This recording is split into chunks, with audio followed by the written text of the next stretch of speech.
What I've Done. Written by Night Breeze. Read by no one and nobody.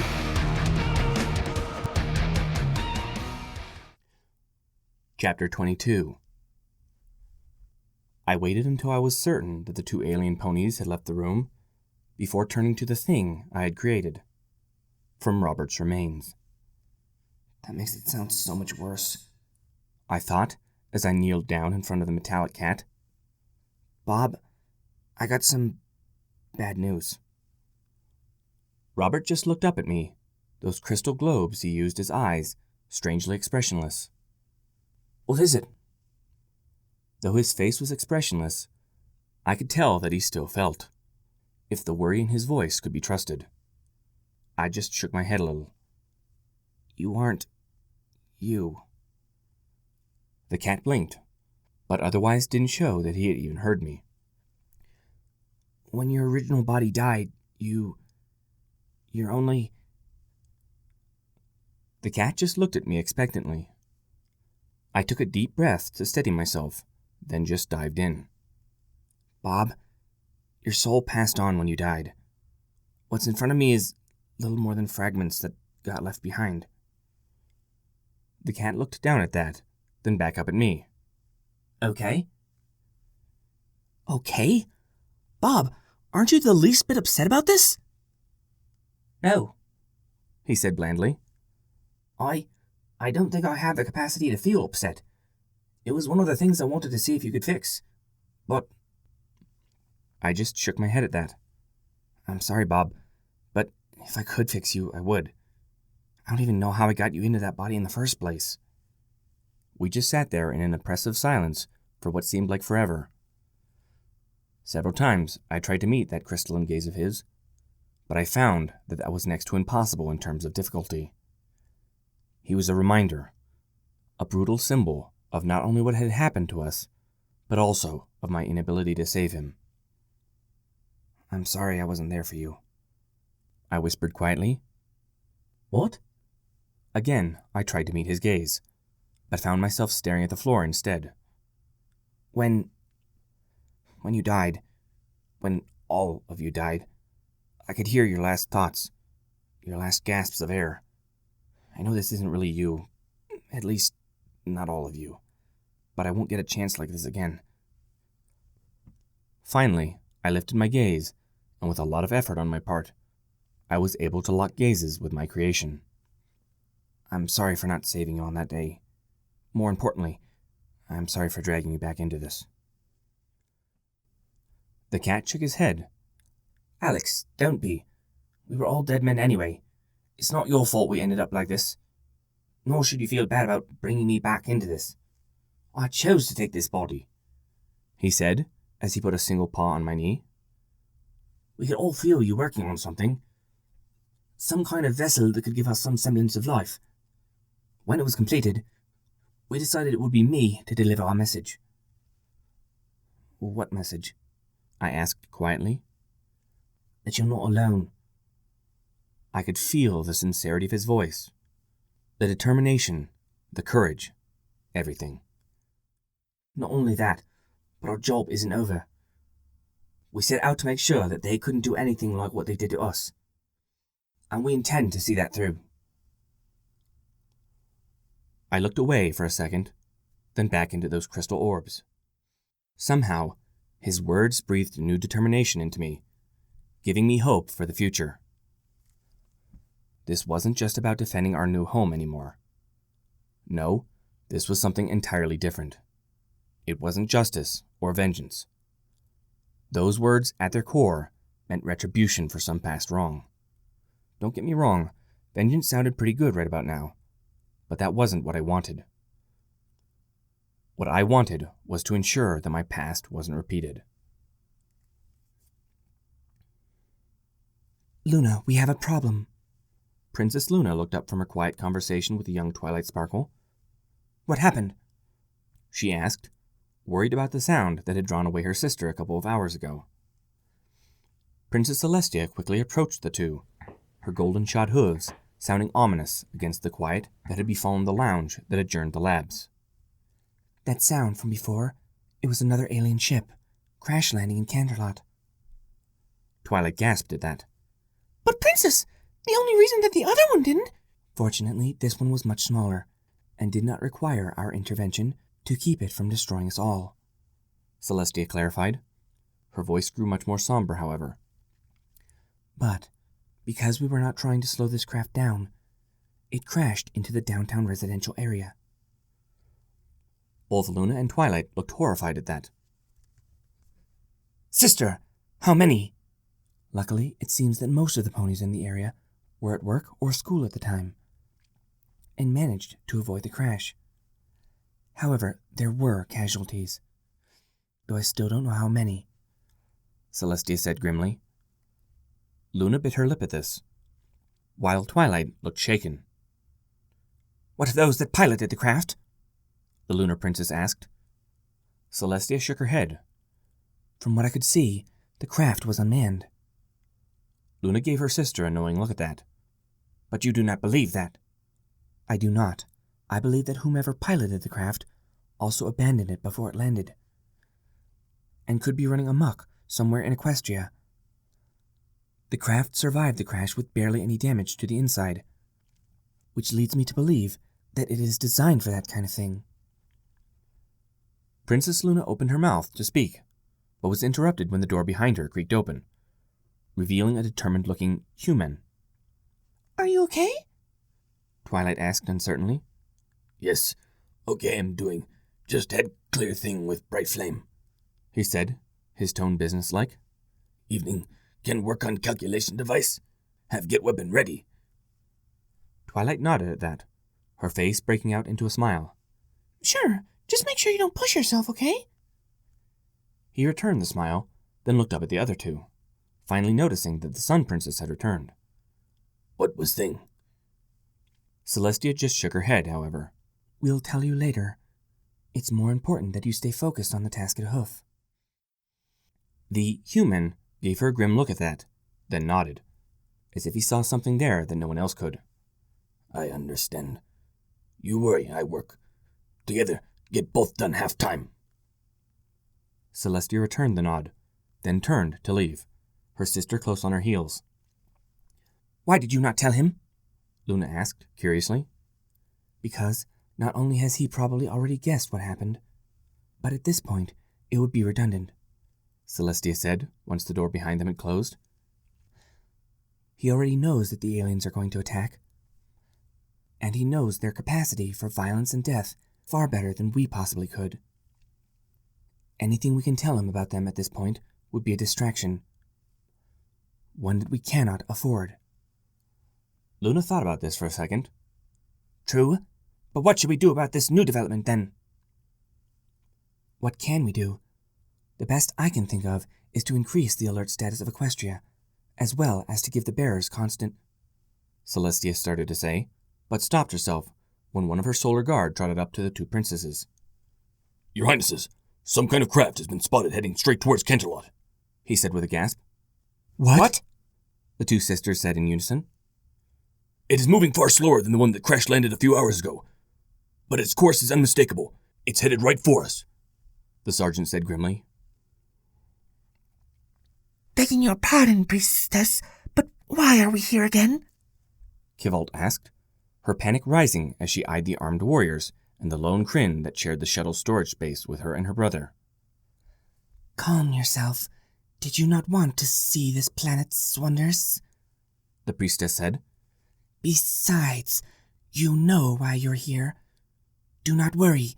If things become heated, you are not expected to fight. The only thing expected of you is to keep us from biting our own tails as we try to communicate our reason for being here. Can't you just do that yourself? She asked, quickly glancing at her brother to help her back her up on this. Her brother, on the other hand, seemed completely unperturbed. In fact, he was practically hopping with anticipation. Oh, I hope I brought enough sable jars, he said, as he rummaged through his bag. I beg your pardon, priestess, but I am in agreement with the young lady, Captain Hazalk said in perfect Qualkek. These people were a bit primitive, are still quite dangerous. Should this turn into a firefight, the two scientists would prove liabilities rather than assets. I am aware of that, Captain, but I do not think it will come to that. Akitesh said stiffly. At least, I hope it won't come to that. Captain Hazalk gave a perturbed twitch of his antennae, but otherwise did not press the issue. The strange group spent the next several minutes in relative silence, only broken by the sound of the shuttle's engines, as well as the sound of Lokar rummaging through his bag, muttering to himself about the various supplies that he either forgot or misplaced. Finally, as if to break the tension, the pilot's voice came through from the cockpit. We are through the mesosphere. We should be arriving in about 10 minutes. Priestess, I'm picking up a lot of spiritual activity from their city on the mountain. I would assume that we've been spotted. Thank you, Mentor. Slow us down so that we appear less threatening. They've already had one piece of flaming metal hit them. I doubt they would appreciate it if we made ourselves appear to be a second. The priestess joked. Hazalk twitched an antenna at this, but otherwise did not show any emotion. In fact, the captain exuded an aura of extreme calm, despite knowing the fact that he was more than likely going to be used as a peace offering. It wasn't her idea either. Hazalk himself had suggested it, as a way to at least open negotiations with the natives. Tell me, Hazalk, why are you so willing to throw your life away for this? Akitesh asked suddenly. The captain looked at her for a second, then switched his gaze back towards the far wall. Do you know anything of the oaths that we take as soldiers, priestess? He asked quietly. She shook her head at this, to which the Kryn gave a knowing twitch of his antennae. He opened his mouth to speak again, but was stopped when the pilot's voice echoed through the cockpit again. We will be landing in a minute, Priestess. Be careful out there. You've got quite the welcoming committee, and none of them look happy to see you. Hazalk raised one of his antennae at that, then looked back at Akitesh. If we both survive this, then I'll be happy to tell you. Akitesh nodded her head, then slithered to the back of the shuttle, to where the door was. Remember, we are not here to start something. Stay in the shuttle until you are either called for or they start attacking. She reminded her warriors. I will not have the total militarization of this culture on my head, nor will I have the slaughter of any innocents. We are here to save lives, not take them. The soldiers gave a nod at that, then slithered back a little, allowing their priestess plenty of room. Breathe in, she thought as she reached for the controls. Master your spirit. Breathe out. She then opened the door, and with it, invited fate to have his way with her. That is a lot of spiritual energy, she thought as she surveyed her surroundings. She seemed to be on some kind of primitive landing platform. She knew that these people had developed rudimentary flying devices to allow those without wings into the skies. So the platform itself did not give her pause. No, what caused that was the small army that surrounded her vessel. Equines of all shapes and sizes surrounded her craft. Horns were pointed directly at her, crackling with energy. Storm clouds had been gathered, their bears grasping them like they were loaded artillery, ready to unleash their electrical payload. The hornless, wingless ones, not lacking anything as flashy as their compatriots, nevertheless stood at the front lines. They looked quite ready to not only take the brunt of whatever assault was coming, but also to charge forward and tear their foes to pieces. The force arrayed in front of her had an odd duality to it as well. Though it was clear that all of them were part of the same army, fully half of them wore golden, day-themed armor, their coats a brilliant white. The other half were arrayed in dark, night-themed armor. She was expecting the bat wings and curved horns, however. After the bombshell that the twins had dropped on her earlier, she had gotten the two to list and describe all of the known types of equine on this planet. Most of them had representatives here, though there was a noticeable lack of both striped equines as well as the ones that had the traits of all of the various species. Token military my tail. These are highly trained soldiers, Akitesh thought, as she slowly slithered forward, activating the translation rune she had inscribed on her neck with nothing more than a thought. The rune was imperfect, as the researchers who had constructed it did so without a perfect knowledge of the equine's tongue. However, imperfection was good enough to at least get her basic message across. Noble warriors, I come in peace, She said, her claws raised in what she hoped was a sign of peace. The horned equine in front gave an almost imperceptible snort at that, distrust written plainly on his face.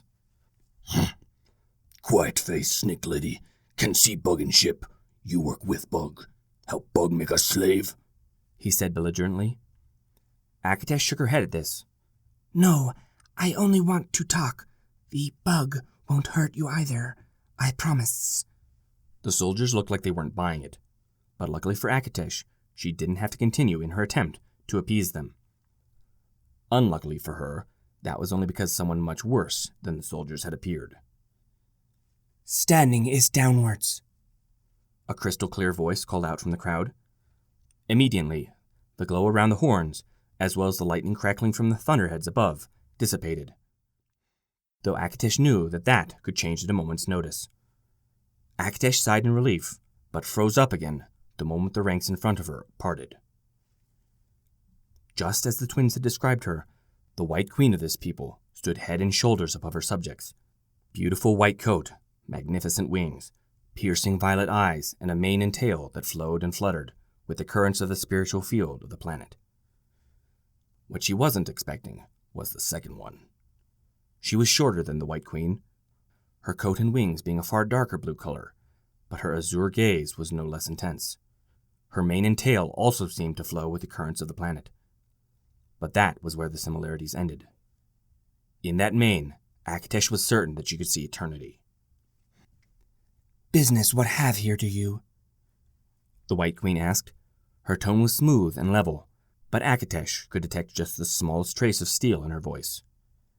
I come in peace. I only wish to talk, Akitesh said, well aware of how dangerous her position was. Yes, we hear. What about talking? The Dark One asked, taking a small step forward. Akitesh swallowed uncomfortably, resisting the intense desire to slither back a little. We've come to apologize, as well as warn you. A dangerous criminal has escaped onto your planet, and... She started to say, but was interrupted by a cutting gesture from the White Queen. You former mean slave that isn't, she said with a snort. Lie it being. That bug feed. Know how slave act. Know how you bug friend act. No, not dangerous criminal. No, I mean the one that fell from the sky and landed in your city today, Akitesh said, desperately trying to regain control of the situation.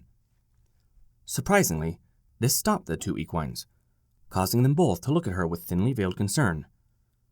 The blue one leaned over to whisper something to the white one, causing her to nod in the affirmative.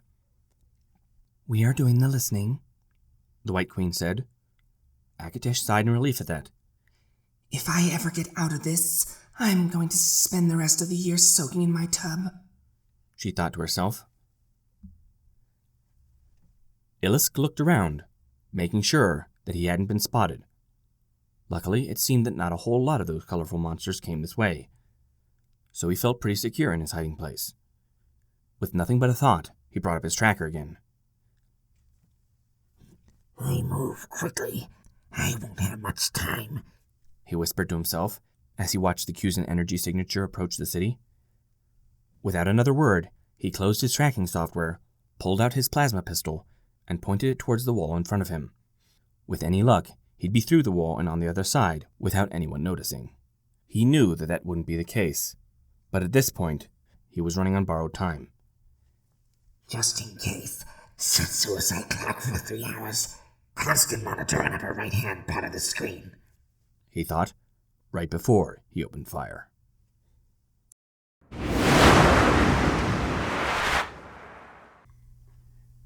If you're enjoying this reading, consider checking out the non-copyright infringement version available on Amazon Prime. See link in video details for more information.